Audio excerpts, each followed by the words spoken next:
What's going on, you guys? I hope you guys are having another good day.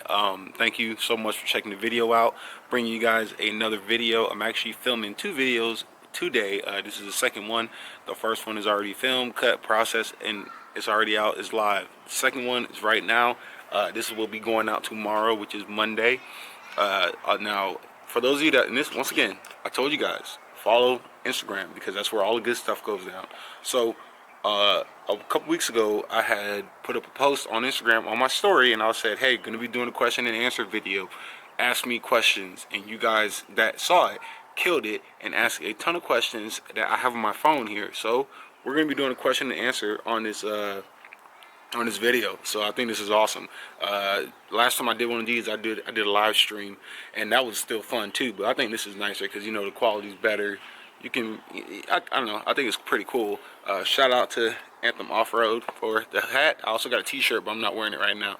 So we're gonna go ahead, I'm gonna get set up, get you guys in position, and we're gonna go ahead and start this Q&A. All right, you guys, so we're gonna go ahead and, got a little bug on me. We're gonna go ahead and kick off this Q&A. I got all your questions here. I apologize if I did not get the usernames of the people who asked me this. I don't know, I'm not that savvy when it comes to like Instagram and stuff, so all I did was when I saw a question, I screenshotted it and then I saved it on my phone. So first things first, thank you for everybody who participated in the Q&A. It really meant a lot to me. I really appreciate it. I like doing this type of stuff because I'm a normal guy just like you guys are. You guys always have questions for me, and what better way to get answers than directly from me in a live video. So hopefully, if you're watching this, you know what question you asked. Maybe you'll remember once I answer it, or when I say what the question is, but you know, we'll go from there. So, first question we got is, you're keeping your shell red. You're keeping your shell red. So as you guys know, my camper shell I recently acquired, it's red. That first week having it was, I'm not gonna say it was rough, but it got old quick. For some reason, and I even had to put something up on Instagram, and I was just like, who in their right mind would think I would keep a red camper shell on my truck red when my truck's white and I have gold accent on it? And it kind of was like, these people are like, by the way, you change the color of your shell and stuff, and I'm like, why the fuck would I leave my shell red? Like what? What the fuck? I'm not in the fucking Hicks, like in the middle of nowhere. Like, why would I do that? No, my shell's not staying red. I'm painting it. We're gonna be painting it soon. If you watched the last video, or 2 videos ago, if you watched it. Actually no, last video. If you watched the last video, you know that I accidentally spilled the beans on that. But we are gonna be painting that soon. Hopefully sometime this week. We're gonna start prepping it. I had to get some stuff before we can do that though. Next question: will you sell your truck? I've gotten asked this actually a few times, but long story short, no. And I know somebody asked me another question that's kind of leads into that, but I'm not gonna answer that question yet. But no, I won't. Long story short, this truck, it does everything I need. It drives, it runs, it can tow. It's fun to drive. It looks good. It's easy to work. It's everything I need in the truck. I have no reason to want to upgrade. I have no reason to want to sell it. I mean, you got to come up to me with a good ass offer for me to be like, yeah, I'll sell it. Because keep in mind, you guys probably don't know because I don't really talk about it, but you know, I'm still paying on this truck. It's not paid off. I cannot wait for the day I pay it off. I think I got like about 1.5 years, or I got a little under 2 years left before it's paid off. I'm gonna try my hardest to try to get it paid off within the next year. But yeah, I still pay on this truck. It's a good truck. I have no reason to sell it. So no, I wouldn't really sell it unless the offer was really good. And by really good, I mean like 35, 40 G's, you know, and up. Like 35. If someone came up to me and said, I want to buy your truck, I got 35,000 cash, there's a good chance I'd take up on that offer. I'd have to think about it still, but there's a real good chance I'd take up on it. But like I said, something crazy like that, the chances of that happening, slim to none.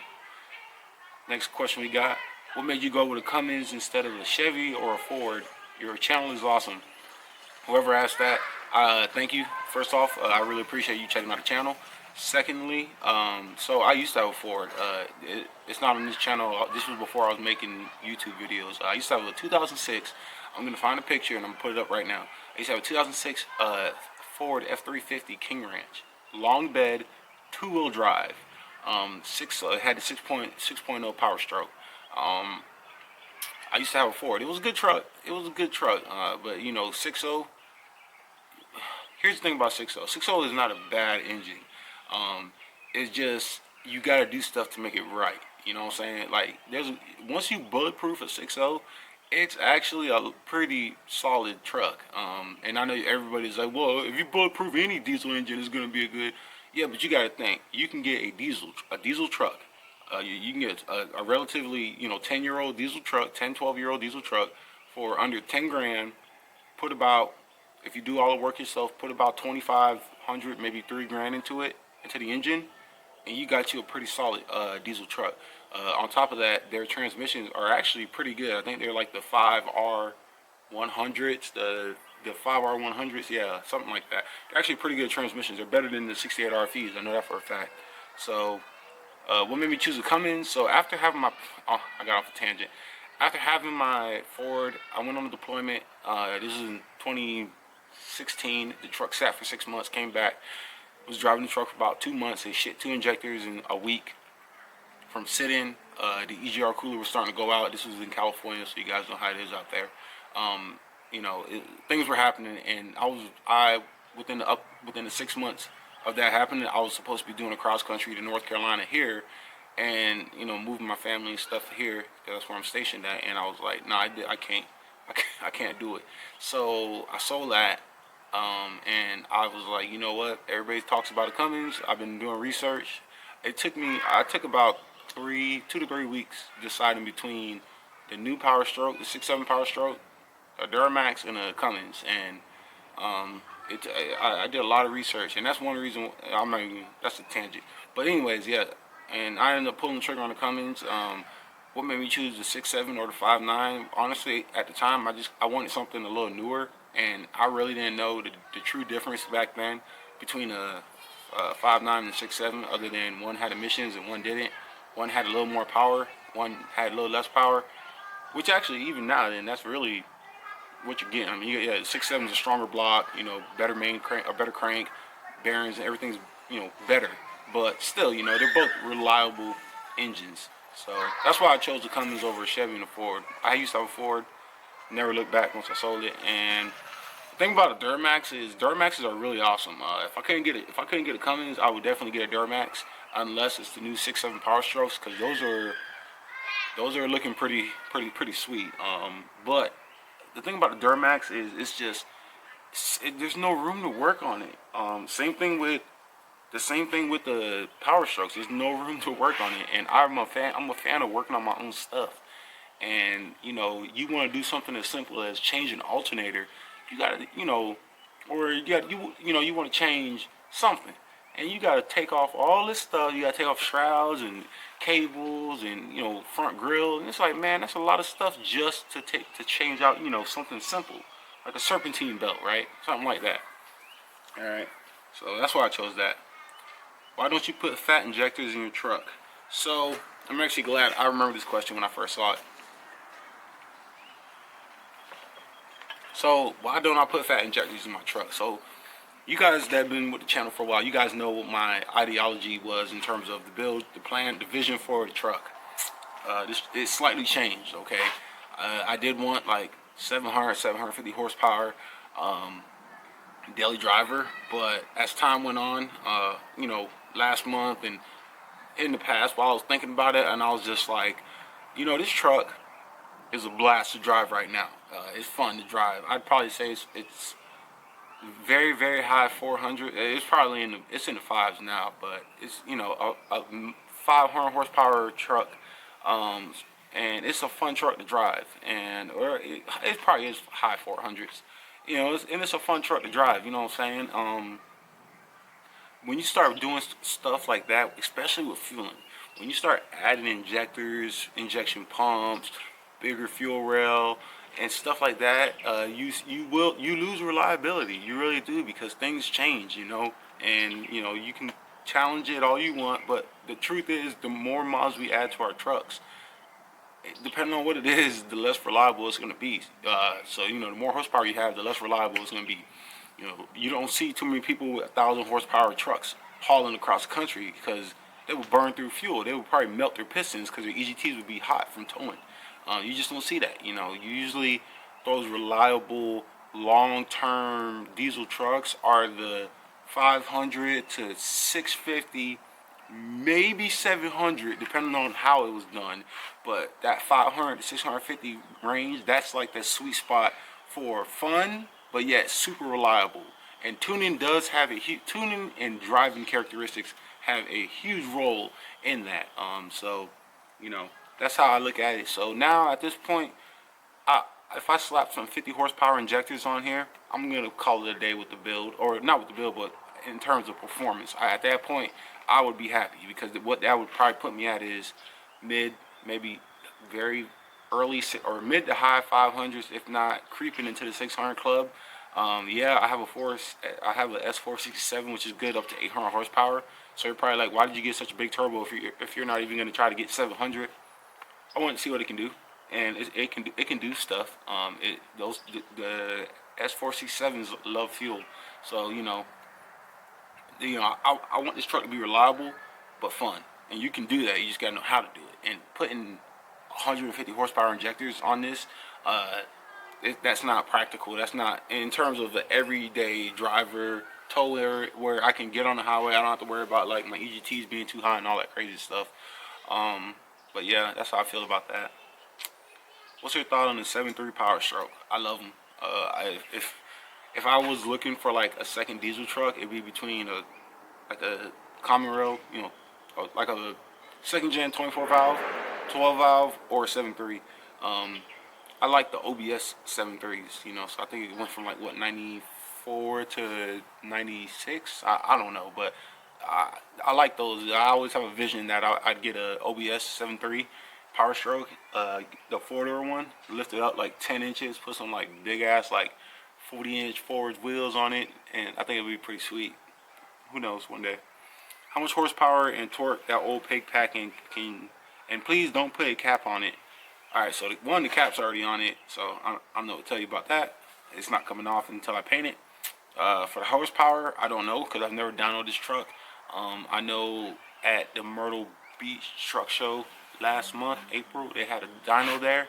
I hope they have a dyno in July because I will be at the Myrtle Beach truck show in July.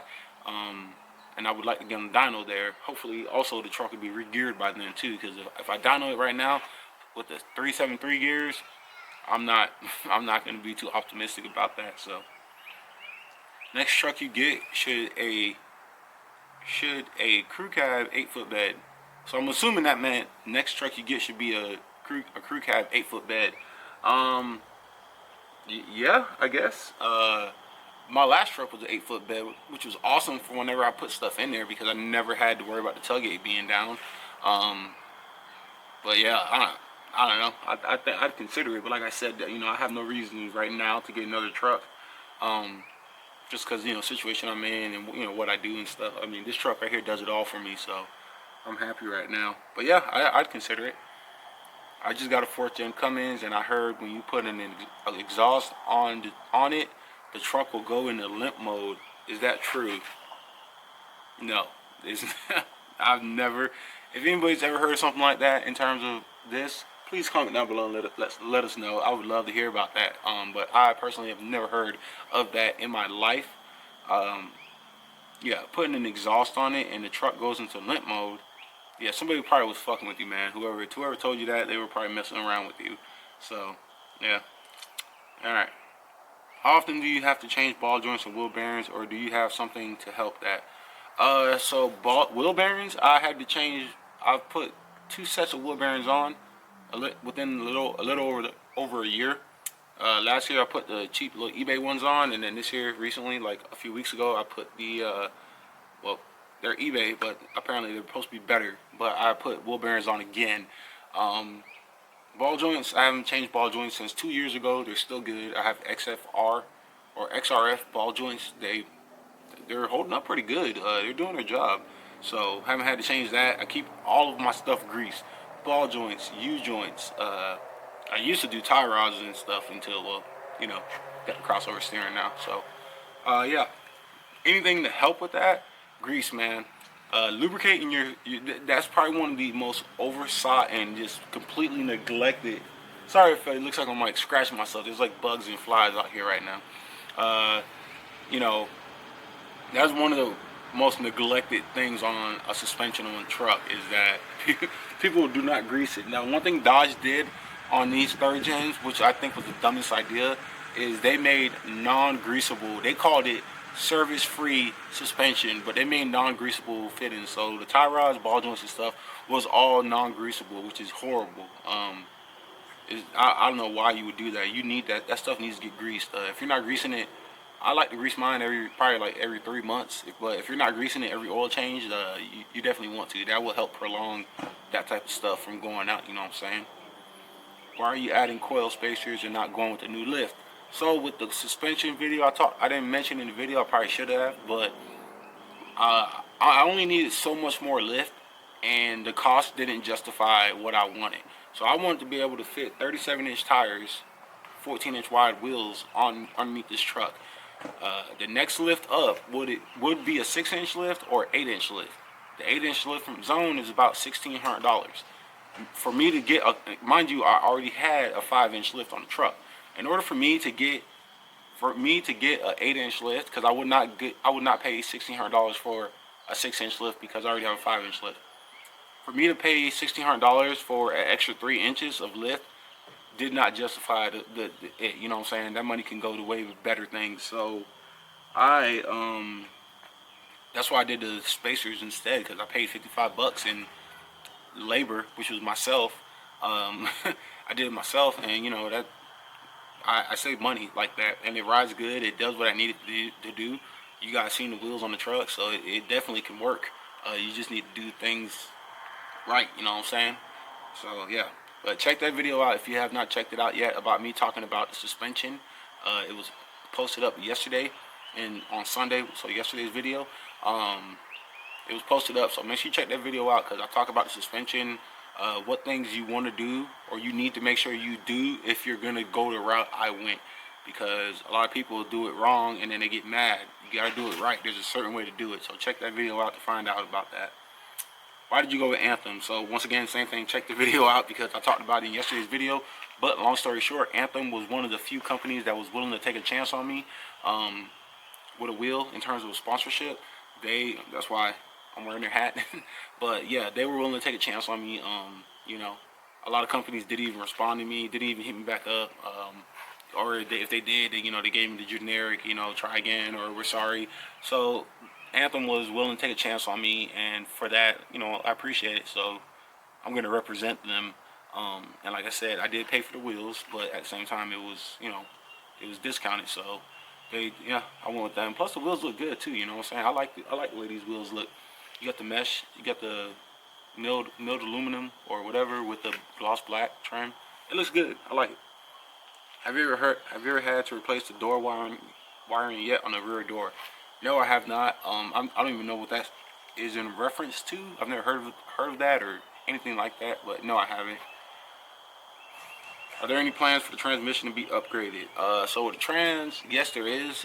Not right now, because right now at this point, my transmission is 100% fine. I don't drive my truck like a madman out of hell. I don't floor my truck every time I'm in it. I drive like a normal person. And the transmission is fine. It doesn't overheat. It doesn't shift weird. It operates the way it's supposed to. Damn, I'm getting tore up by these mosquitoes.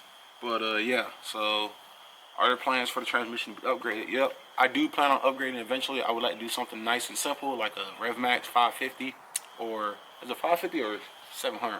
But I think it's a RevMax 550, which is kind of like the entry-level transmission build. A couple people told me that they have that on their truck, and they're running 600 horsepower, and they say that transmission doesn't skip a beat. So that's something I would definitely be interested in. I wish transmission companies did sponsorships. Well, they probably do for high rollers, but yeah. So, can your Cummins beat an EcoBoost? Well, it depends, because apparently the EcoBoost engines, they can tune them, put a bigger turbo in it. I mean, those engines, you know, if it's in a Focus, those cars are light, so I don't know. 22 by 14s or 24 by 14s. Personally, 22 by 14 because it's a little bit more practical. But I love looking at some 24x14s. I was close to getting 24x14s, but I didn't. But yeah, definitely. I like both of them. That's hard. Actually, that's really hard. You guys comment down below. Tell me what you think. I want to hear what y'all have to think. 22x14s or 24x14s. All right. Why did you start a YouTube channel? All right, I'm gonna answer that question, but I'm gonna answer that inside because I'm getting tore up out here by the bugs. Yeah, them bugs. I had to stand. If I stand in here, I'll be fine, but I had to get from out there because I was right next to a bush. They were tearing me up. All right. So next question I had was, why did you start a YouTube channel? All right. So pretty much, I started a YouTube channel because at the time I watched a lot of diesel channels and just YouTube channels and mainly diesel channels. And I felt like I can make a channel. One of the trends I noticed at the time was that a lot of them were, I guess, like up there. You know what I'm saying? Like they made it seem like they were living this crazy, lavish, cool life, and I just felt like it wasn't genuine. It wasn't authentic. And with that in my mind, and I've said this many times before, and I even said it when I first started my videos. I said I want to make videos for the everyday person, for the everyday person that feels, that way they can feel comfortable, that they can go outside in their driveway with some tools and some wrenches and stuff, and they can work on their truck without having to go spend and pay somebody a bunch of money and all that stuff. And I wanted to do that, and I feel like I've stuck to that pretty good. I'm not saying I'm the perfect YouTuber and manly. No. I'm just saying that's my thought on it, and that's what I wanted to deliver to you guys. And like I said in a couple of videos ago, and many times, everything I've done on this truck has been done in front of the same driveway, in front of the same house. You never seen this truck in the shop. You never seen somebody else working on it unless they were giving me a hand or helping me do something. And even then, it was only one person. So, definitely, I take a little bit of pride in that because not too many people do that. A lot of people they'll just fork out the money. And I understand some people don't have time. Some people just don't care about it. They don't feel like doing it. But for those people that all they need is that little extra confidence, that vote of confidence, just so they can go out there and try it. Maybe my channel will be that channel that helps convince them. I've received a ton of messages from random people all over the country, a couple from Canada, Mexico, saying thank you so much, man. Because of you, I found out how to do a grid heater lead, or how to fix my water pump, or how to, just random stuff. And it feels good because I feel like it's working. What I said I wanted to accomplish is happening, and it's working. And that's what I think is awesome about YouTube and awesome about making these videos, is that I can reach out to the everyday person. I can reach out to people, and they get help. They get assistance. Because I'm the same way. I started the same way with this. I didn't know diesel trucks before I bought one. I did not, especially my first one. That's why it was a 6.0. But I just kept watching videos and researching and looking stuff up and reading on the forums. Forums. I'm going to have another video where I talk about how do you become knowledgeable in your truck, because I'm going to tell you what I did in forums, Google, YouTube. That's it. You just keep going on there. Every time you see something, you get a code. Okay, what's the code? I don't know. Take it to the store, Advanced Auto, whatever. They'll give you the code. Papa 048, whatever. Google, all you gotta do is type in that code and hit Google, search Google, and then click on the forums, and they'll be like, good chances your VGT actuator on your turbo is sticking or stuck, so it might be going out, or it just something like that. But that's why I started a YouTube channel, just to reach out to the everyday person, man, and help them out. You know what I'm saying? Damn, that shit got me pumped up. Not studied 6.0 or a fast Cummins with a stock tranny. Fast Cummins, stock tranny. My truck ain't fast, but it's kind of quick, and it's a stock tranny, I guess. I don't know. How's the second gen swap? It's doing good. It's a turbo. It's holding up really good, and it's doing what it's supposed to do. And I like it. MDC Diesel, you guys. Shameless plug. If you want to save $100 on a turbo, second gen turbo swap, or a direct bolt-in turbo, either on a Cummins, Power Stroke, or a Duramax, check out the link down below for MDC Diesel. You can save $100 on any of those kits or single drop-in turbos using my code Everythang Diesel. Just putting that out there. Okay. But seriously, check them out though. They have probably some of the cheapest, yet it's all cement and diesel, but it's some of the most affordable turbo equipment you can get. Let's see. How did you color match the top of your headlights? It's not color match, it's actually vinyl. Somebody by the name of Jim Russo, thank you Jim, sent me out some vinyl for the truck a while ago, last summer, and it's been on ever since. I like it. So when you're gonna act right and get on the G56 train, I thought about doing a G56 swap, but it's just too much work. I'm not willing to do it. I would rather, and at this point I can't, or I don't want to. But if I was at that point, I would have sold this truck way before I started modding it and bought a G56, then started modding it before doing a swap on this. But at this point now, I'm in it to win it. So yeah, we're gonna stick to it. All right. So you guys, I think we reached the end of our Q&A video. I know it was long, about 25 minutes, but if you stuck it out to this far, thank you so much for checking it out. Thank you so much for checking out the channel. Like this video if you enjoyed all the Q&As. Any more questions you got, feel free to drop it down below. I'll answer it and help you out. Thank you guys so much. I truly appreciate y'all. Until next time, y'all take it easy, be safe, peace out, and God bless.